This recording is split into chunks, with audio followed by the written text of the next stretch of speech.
पंच परमेश्वर शीर्षक कहानी का सारांश अपने शब्दों में लिखिए। हे व्हाट्सअप गाइस, कैसे हो आप लोग? उम्मीद है आप सभी अच्छे होंगे। मैं डॉक्टर अख्तर आज मैं आप सभी के लिए बीए पार्ट 1 हिंदी से काफ़ी इंपॉर्टेंट क्वेश्चन लेकर आया हूं। ये क्वेश्चन हिंदी 50 मार्क्स, 100 मार्क्स और ऑनर्स वाले तीनों के लिए काफ़ी इंपॉर्टेंट है, तो वीडियो को लास्ट तक जरूर देखना। पंच परमेश्वर शीर्षक कहानी का सारांश अपने शब्दों में लिखिए। इस तरह से क्वेश्चन एग्जाम में पूछा जाता है, ठीक है। पंच परमेश्वर शीर्षक कहानी का सारांश अपने शब्दों में लिखिए। तो इसका आंसर आप कुछ इस प्रकार दे सकते हैं। पंच परमेश्वर प्रेमचंद की श्रेष्ठ कहानी है, यानी कि सबसे अच्छा कहानियों में से एक है। किसका? प्रेमचंद का, जिसमें कथाकार ने यानी कि प्रेमचंद ने इस सिद्धांत को प्रतिपादित किया है, यानी कि व्याख्या किया है, बताया है, ठीक है, कि जो न्याय और धर्म के सर्वोच्च आसन पर बैठता है, ठीक है, यानी कि जो न्याय और धर्म के जो सर्वोच्च आसन होता है, फर्स्ट आसन होता है, उस पर बैठता है, वह ईश्वर का प्रतिनिधित्व होता है, ठीक है। और उसके मुख से जो निकलता है वह देववाणी होता है, यानी कि जो भी पंच परमेश्वर के सर्वोच्च उच्च स्थान पर बैठा है, ठीक है, वो ईश्वर के प्रतिनिधित्व है और वो जो भी बोलेगा वो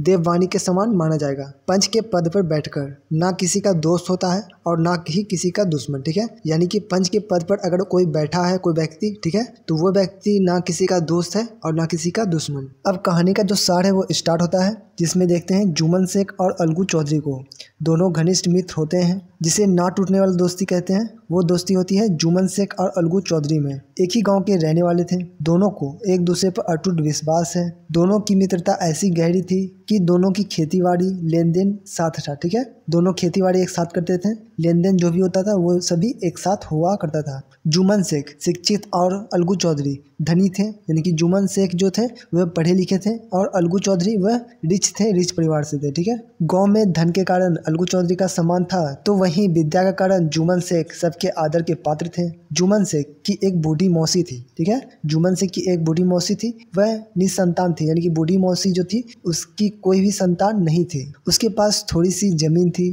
किसके पास? बूढ़ी मौसी के पास, ठीक है, जुम्मन शेख की मौसी के पास, लेकिन उसके निकट संबंधित कोई भी नहीं था, ठीक है, यानी कि मौसी का जो निकट संबंधित था उसमें से कोई भी नहीं था, एक जुम्मन ही था। तो जुम्मन की दृष्टि मौसी के जायदाद पर लगी थी, यानी कि मौसी के आगे पीछे कोई नहीं है, तो जुम्मन का जो दृष्टि था वो मौसी का जायदाद पे लग गया था। उसने आदर व सत्कार कर, लंबे चौड़े वादे कर, किससे? मौसी से वह लंबे चौड़े वादे किया, आदर सत्कार किया जुम्मन शेख ने, और वह सभी जायदाद जो भी मौसी के थी वह सभी अपने नाम लिखवा लेता है, ठीक है। लेकिन जायदाद की रजिस्ट्री जैसे होती है, बूढ़ी मौसी का आदर सत्कार जो करता था वह सभी छोड़ देता है, समाप्त कर देता है। कुछ ही दिन बीतने पर उसको भोजन के भी लाले पड़ने लगते हैं, यानी कि कुछ ही दिन बीतने के बाद मौसी के लिए भोजन के भी लाले पड़ने लगते हैं, भोजन भी नहीं मिलने लगता है। कड़वी बातों की बौछार तो उसकी दिनचर्या बन जाती है, यानी कि कड़वी बात बोलना ये सभी उसकी डेली का एक रूटीन सा बन गया है, ठीक है। आरंभ में तो मौसी चुप रहती है, यानी कि शुरुआत में तो मौसी चुप रहती है, लेकिन बाद में वह जुम्मन से इसकी शिकायत करती है, यानी कि उसकी मौसी जुम्मन से ये कहती है, शिकायत करती है कि ये सब जो कर रहे हो वो सभी गलत है, ठीक है। वह अपना खाना खर्चा मांगती है जुम्मन से, ठीक है, उसकी मौसी अपना खाना खर्चा मांगती है जुम्मन से, और जब कुछ होते नहीं देखा तो अंत में पंचायत बुलाने की धमकी देती है, यानी कि जुम्मन से जब खाना खर्चा मांगा, ठीक है, और देखा ये कुछ भी नहीं कर रहा है, नहीं दे रहा है, ठीक है, तो उसने पंचायत बुलाने की धमकी देती है कि मैं पंचायत बुलाऊंगा, उसमें तुम्हें जवाब देना होगा। जुम्मन पर इस धमकी का कोई प्रभाव नहीं पड़ता, वह बहुत खुश होता है। उसे विश्वास था कि पंचायत की सभी लोग अपने हैं, निर्णय भी अपने पक्ष में ही होगा, यानी कि जुम्मन जो था वो अपने तरफ से कंफर्म था, क्योंकि शिक्षक था, सभी उसके आदर व सम्मान करते थे, तो अपने तरफ से वो क्या थे? निश्चित थे कि जो भी निर्णय आएगा वो उसी के पक्ष में आएगा, मौसी के पक्ष में नहीं आएगा। जुम्मन की मौसी गांव में घूम घूम कर लोगों से अपनी दर्द कथा कहती है, ठीक है, यानी कि जो भी दर्द है, जो भी कथा है, जो भी समस्या है जुम्मन की मौसी को, वो सभी गांव वालों को घूम घूम कर सुनाती है। गांव के एक पुराने वृक्ष के नीचे संध्या काल एक पंचायती बैठती है। शेख जुम्मन ने पहले ही फर्श बिछा रखा था, यानी कि पहले ही शेख जुम्मन ने अपना फर्श बिछा रखा था। जुम्मन की ओर से वहां पर पान, इलायची, हुक्का, तंबाकू आदि का प्रबंध किया गया था, ठीक है, यानी कि गांव वालों के लिए, जो पंचायती में जो लोग बैठेंगे उसके लिए पान, इलायची, हुक्का, तंबाकू इन सभी का प्रबंध जुम्मन की ओर से किया गया था पंचायती में। सूर्यास्त के बाद पंचायती प्रारंभ हुई। वहाँ गांव के बड़े बूढ़े सभी जमा हुए, ठीक है, जितने भी बड़े बूढ़े थे वह सभी पंचायती में जमा हुए। जुम्मन अपनी मौसी को पंच चुनने के लिए कहा, यानी कि जुम्मन ने कहा कि आप इनमें से पंच को चुने जिसकी बात आप सुनोगे, ठीक है। तो जुम्मन की मौसी अलगू चौधरी को अपनी पंच चुनती है, यानी कि अलगू चौधरी जो जुम्मन का दोस्त है, सच्चा दोस्त, ठीक है, उसको उसकी मौसी उसको अपना पंच चुनती है कि मैं इसकी बात सुनूंगी, ठीक है, ये पंच का हेड होगा, ठीक है। और अपनी दर्द कथा पंचायती में रखती है, यानी कि जो भी उसकी समस्या है, जो भी प्रॉब्लम हो रहा है, वो सभी अपनी समस्या मौसी उसकी पंच में रखती है। अलगू चौधरी के पंच सुनते ही जुम्मन शेख प्रसन्न हो जाता है, यानी कि खुश हो जाता है कि अलगू चौधरी तो उसका मित्र है, तो उसका निर्णय जो भी होगा वो उसके पक्ष में ही होगा। ठीक है, ये ऐसा अलगू चौधरी को लगता था। चौधरी सारी बातों को ध्यानपूर्वक सुनता है, यानी कि अलगू चौधरी जो भी बात होता है वो सभी को ध्यानपूर्वक सुनता है और जुम्मन शेख से पूछता है। जुम्मन कहता है जायदाद इतनी नहीं है कि मौसी को अलग से माहवार दिया जाए, यानी कि माहवार मतलब होता है महीना। ठीक है, भत्ता या फिर महीना जो भी पैसा खर्च हो रहा है वो दिया जाए। खाना पीना चाहती है तो खुशी से खाए, यानी कि खाना पीना अगर खाना चाहती है तो वो घर में खा सकती है खुशी से। ठीक है, औरत से लड़ाई की बात तो यह हर एक घर में हर दिन होती है, यानी कि सभी घर में हर एक दिन औरत से लड़ाई की बात होती है, ऐसा तर्क जुम्मन शेख की थी। इसमें उसका कोई बस नहीं है। अलगू चौधरी को हमेशा कचहरी से काम पड़ता था, वह पूरा कानूनी आदमी था, यानी कि अलगू चौधरी को जो है, जो रिच आदमी था, जो रिच दोस्त था अलगू चौधरी, उसको कचहरी से काम पड़ता था। वह सभी कानून को जानते थे। ठीक है, कानूनी दांव पेच को वो जानते थे। वह जुम्मन से जिरह आरंभ कर देता है, यानी कि बातचीत आरंभ कर देता है, तर्क बेतर्क स्टार्ट हो जाता है। ठीक है, जिसका उसके पास कोई उत्तर नहीं होता है। किसके पास? जुम्मन शेख के पास। ठीक है,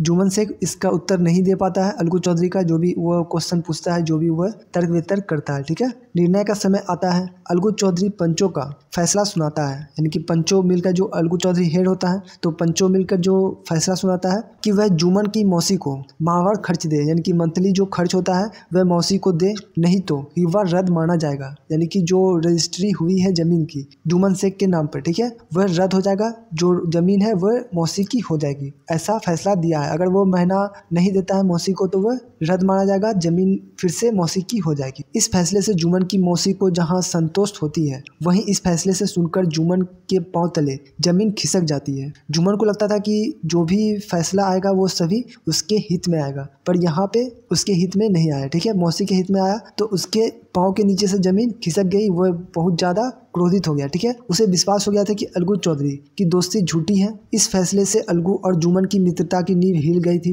दोनों की दोस्ती टूट जाती है। जुम्मन अलगू का जानी दुश्मन बन जाता है। ठीक है, इनकी जान का दुश्मन बन जाता है। कौन? जुम्मन। ठीक है, जुम्मन अलगू का जान का दुश्मन बन जाता है। अलगू से बदला लेना चाहता है, वह अवसर ढूंढने लगता है। ठीक है, यानी अलगू से वह बदला लेने के लिए अवसर ढूंढने लगता है कि मैं भी इससे बदला लूंगा, वो मेरे साथ गलत किया है, ऐसा जुम्मन का मानना था। ठीक है, जुम्मन का मानना था कि अलगू चौधरी ने मेरे साथ गलत किया है, वह गलत फैसला देकर मेरे साथ नाइंसाफ़ी किया है। वह अफसर सिर्द ही आ पहुंचता है। अलगू चौधरी ने बटेसर से बैल की एक अच्छी जोड़ी खरीदी थी। ठीक है, लेकिन दुर्भाग्य से पंचायती के ठीक 1 महीने बाद ही एक बैल मर जाता है। ठीक है, यानी कि पंचायत जब भी हुआ उसके 1 महीने बाद जो एक बैल की जोड़ी खरीदी थी उसमें से एक बैल मर जाता है। अलगू को संदेह होता है कि जुम्मन ने ही उसे जहर देकर मार दिया। ठीक है, अलगू, क्योंकि अलगू से उसे बदला लेना था जुम्मन को, तो अलगू को ये शक होता है कि जो एक बैल मरा है वह जरूर जुम्मन ने उसे जहर देकर मारा है। इस कारण अलगू और जुम्मन की पत्नी में काफ़ी झगड़ा होती है। ठीक है, दोनों की पत्नी जो होती है अलगू और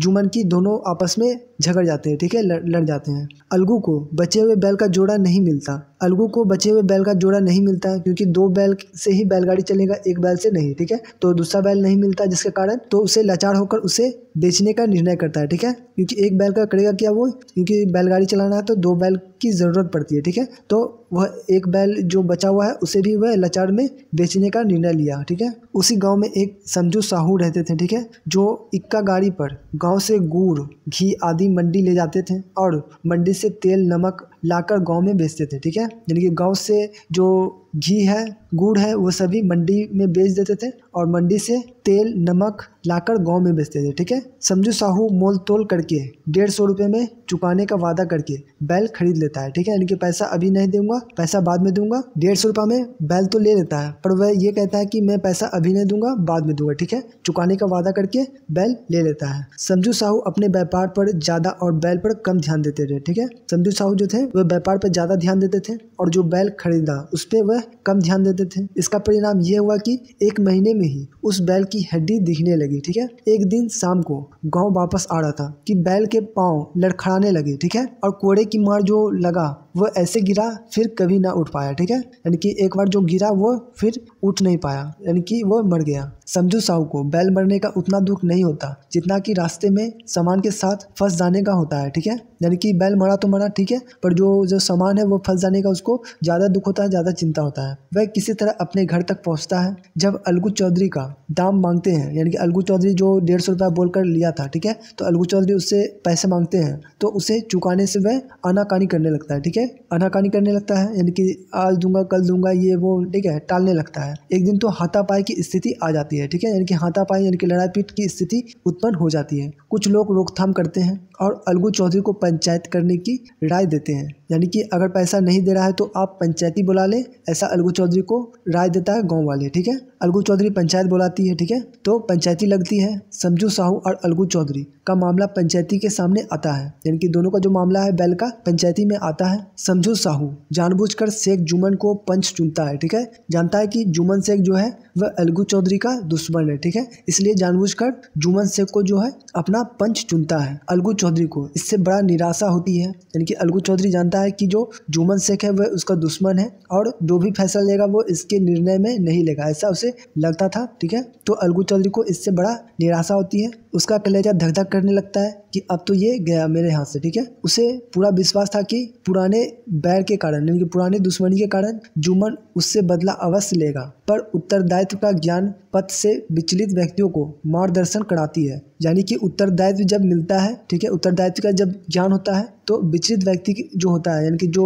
उस समय समझ नहीं पाया, ठीक है, उससे मार्गदर्शन कराता है। ठीक है, मार्ग पे लाता है। उनके संकुचित विचारों में सुधार आता है। जब जुमन ने सरपंच का पद ग्रहण किया, जब जुमन ने सरपंच का जो पद था वह ग्रहण किया, तब उसके दायित्व ने उसके हृदय में न्याय और धर्म का ज्ञान उत्पन्न कर दिया। ठीक है, यानी कि जुमन ने जब उस सरपंच का जो दायित्व था उसको ग्रहण किया तो उसके हृदय में जो न्याय था, धर्म था, ज्ञान था, उसको उत्पन्न कर दिया। दोनों पक्षों की बात सुनने के पश्चात जुमन ने निर्णय दिया। दोनों का पक्ष सुना, अलगू चौधरी और समझू साहू का, और अलगू चौधरी ने यह निर्णय दिया कि समझू साहू अलगू चौधरी का बैल का पूरा दाम दे। ठीक है, यानी कि समझू साहू ने जो उधार बोलकर 150 रुपये में बैल लिया था और चुकाने से आनाकानी करने लगा। ठीक है, तो दोनों पक्ष की बात सुनकर वह निर्णय दिया कि समझू साहू ने जो बैल लिया था उसके पूरे दाम दे। जिस समय बैल लिया गया था वह पूरी तरह स्वस्थ था। ठीक है, यानी कि जिस समय समझू साहू ने बैल उससे खरीदा था अलगू चौधरी से, उस समय जो बैल का हालत था वह पूरी तरह स्वस्थ था, ठीक था। ठीक है,